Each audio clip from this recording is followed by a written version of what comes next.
Alrighty, news of the day kind of thing. And getting into some trade deadline fallout kind of thing. I know people are going to want me to declare winners and losers. You don't declare a winner and a loser at the trade deadline. I find it so weird too because, like, okay, so for instance, let's look at Gustav Nyquist. Okay, so San Jose gets Nyquist, they're a winner, right? Now, if Nyquist struggles to adjust in San Jose, and they lose in the first round against, say, either Vegas or whoever, then they'll be declared long-term losers, especially if Nyquist leaves as a free agent. Then it'll be, oh, they went on a rental and it failed. Okay, sure, yep. So that's why I don't declare winners and losers on trade deadline day. It's ridiculous. Every trade deadline ends up being kind of underwhelming for the most part. A lot of names that we think are going to move that don't. And then immediately every website, who's the winner, who's the loser here? There are no losers except Ottawa. Dale Talon tried to get Stone, so Dale Talon came out and said, "Yeah, I tried to get him. I offered a good package." Odds are, for Ottawa fans, I'm going to tell you this: since Pierre Dorion doesn't like trading in his own division, I can almost guarantee that Dale Talon offered a better package than what Vegas did for Mark Stone. I would be very surprised if that's not the case. And that's probably why Talon came out and said I tried to get him. And I offered a good package for him. So, we can speculate away what he offered for Stone. And more importantly, the weird thing for me is why? The other side of it, of course, is this. Stone may not have wanted to sign in Florida. This may have been a case where if Stone was going to get traded, he'd have to sign a contract first, and maybe Dale Talon talked to him, and he was like, "Why would I want to play in Florida?" And that may have been it. So there may still be more to this than what we know right now. Okay, so Pierre Dorion comes out yesterday. He's preaching patience, and Brandstrom's a star.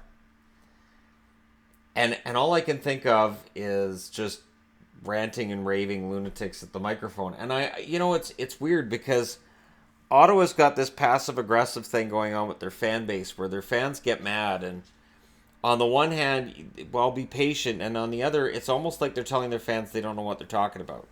That this is all I could do. This is all I could. And the most damning thing to me is when he says about Stone, well, what am I supposed to do if a guy doesn't want to stay here?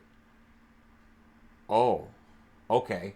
So let's review. While he's preaching patience, we've watched Hoffman, Carlson, Stone, Duchesne, Dzingel, Turris, and they also traded their 2019 first round pick, which could be number one overall, Jack Hughes. Preaching patience is one thing, and I can understand that in Florida. I could understand that with Buffalo, with Carolina. I could understand that. But when you have destroyed the team and the pieces you got back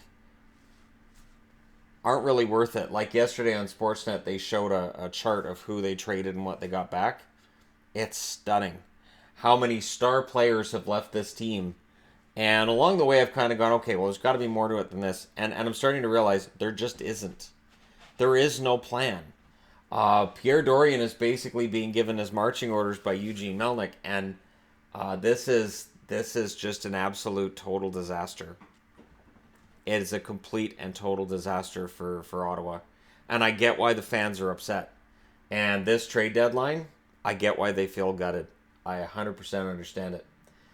So I wanted to touch on that this morning because, just coming out and saying, you got to be patient. No, they don't. Fans don't have to be patient when they're watching you rip the team to shreds. When you're watching a team that players used to want to play for and now they don't. And when you've got all these star players that decide they don't want to play for a team, I can sort of understand fans coming in and going, well, I don't know if I want to be here next year. I don't know if I want to buy these tickets again. I didn't think they'd lose all three. I really didn't. I thought they would keep at least one out of the three. Stone was their priority. I thought at least Dzingel. I thought, if you can at least keep a 20-goal scorer, something. Just hold on to somebody. And they didn't. Josh Morrissey's going to be out with an upper body injury until April. So that'll test the defensive strength of the Winnipeg Jets. And this might be why Niku didn't get traded. There were a lot of talks about whether or not Niku might have been a guy they were dangling out there for a trade at the deadline. Corey Crawford's back. Daly is back to the American Hockey League, which brings about all kinds of questions from me. I've talked about it before. I don't need to get into it again. People know my concerns for Crawford's long-term health after hockey. Let's hope he's 100% and leave it at that. And Marcus Johansson, I've gone back to calling him Johansson because I assume because he got traded again, he's not Johansson anymore. Marcus Johansson says he's okay with Brad Marchand. This happens every year. Every year, even a couple months ago, we say Brandon Manning go to Edmonton. Everybody's like, oh, what's McDavid going to do? Like, these guys are going to punch each other. They're being paid millions and millions of dollars. Odds are Marchand will buy him dinner or, something or other. And just, it's all forgotten. All Johansson knows right now is that he gets traded to a team with a chance to win from a team that didn't. And he's going to want to fit in with his teammates. And Marchand is a guy who seems to be relatively liked by the Boston Bruins. I say relatively because when he does something stupid, like in last year's playoffs, for instance, I got the feeling some of his teammates were like, wow, you really need to knock that off. But at the same time, when he's playing really well, I get the feeling that he's one of the guys that they would qualify as a glue guy. At the very least, he's the guy who licks the glue of the envelope that sticks the team together. Alex Edler refused to waive his no-trade clause. So while we were talking about Seabrook last week, a couple weeks ago, and they came out and said, nope, that never happened. Well, now we've got Jim Benning standing at a podium and saying it did. Jim Benning with his hair clearly dyed black, which was really distracting. I was waiting for him to start sweating and the black to start dripping down. Anyways, Edler refused to waive his no-trade clause. I wouldn't reveal that. I got to be honest, if I was GM, I wouldn't tell anybody that.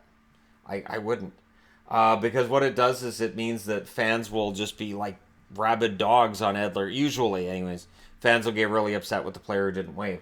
Honestly don't mind it, but it means that the narrative that was out there for a week beforehand, which was they're trying to sign him long-term, they're trying to sign Edler long-term, Edler wants to stay in Vancouver, and it's a mutual feeling.